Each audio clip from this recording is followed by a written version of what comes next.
Christmas dinner. The table glowed with candles, laughter bouncing off polished walls, and then my sister's fork clinked against her glass. She smirked, eyes fixed on me. "You don't belong in our family."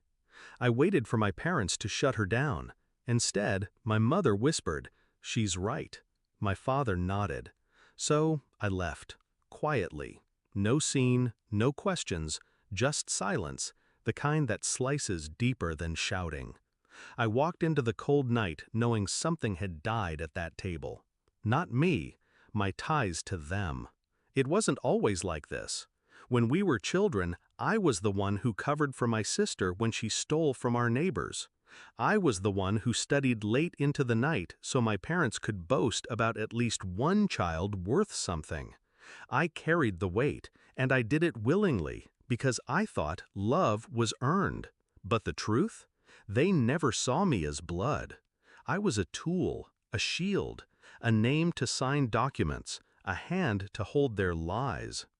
I first suspected the shift when I noticed withdrawals from the joint investment account I had built for them, money I had placed in trust so they'd never have to worry about retirement. It started small, a few thousand, then tens of thousands. When I traced the records, I found flights, hotel bills, jewelry, none of which were mine. My sister had access. My parents had signed.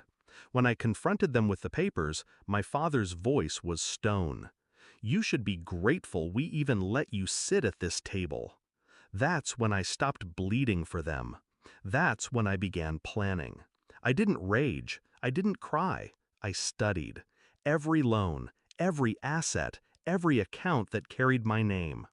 Quietly, I pulled my signature back, one page at a time. I closed credit lines they depended on. I transferred my contributions into accounts only I controlled. And I left their house of cards standing, waiting for the wind to come. It didn't take long.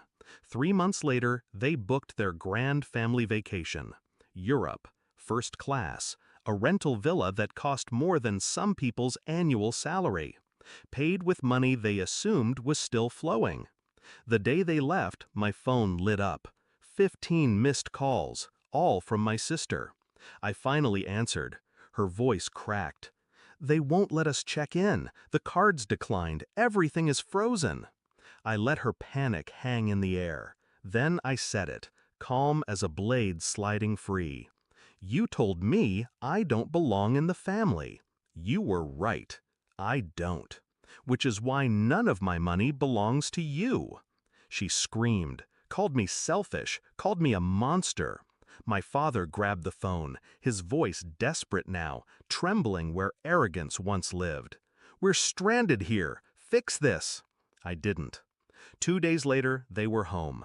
Not triumphant, not glowing from their vacation. Broken. Bitter. My mother looked 10 years older, her pride rotted away by humiliation. They tried to sue me, claimed I had no right to pull funds. But the paperwork I'd drawn up months before told a different story. Every move had been legal, every withdrawal documented, every account airtight. Their lawyer looked at me with something close to respect.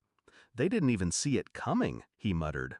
No, they didn't, because they never thought I could be anything but obedient. The confrontation came on a Sunday. My sister showed up at my door, mascara streaked, hands trembling. "You ruined us," she spat. "Do you feel proud? We're family." I laughed, quiet, sharp. Family? Family doesn't steal from me. Family doesn't tell me I don't belong. You wanted me out, so I left. All I did was take my name with me. Her silence was louder than her insults. She realized then that the safety net they had always assumed was mine, and I had cut every thread. The revenge wasn't dramatic, no shouting in crowded rooms, no public spectacle. Just numbers on screens, signatures withdrawn, doors closed. Silent, precise, final. And yet, it was more devastating than any outburst. Because what I took from them wasn't just money. It was their illusion of control. Now, when they pass me on the street, they look away. My father's shoulders sag. My mother grips her bag tighter. My sister, she doesn't smirk anymore. Do I regret it? No. They taught me that blood means nothing without loyalty. That betrayal doesn't come from strangers, but from those who smile across the dinner table. I didn't burn bridges, I let them collapse under the weight of their own greed. And when the smoke cleared, I stood alone, unbroken, free, and finally untied from people who never deserved to call themselves my family. The best part? They'll never know just how close they came to having everything until I quietly took it all back.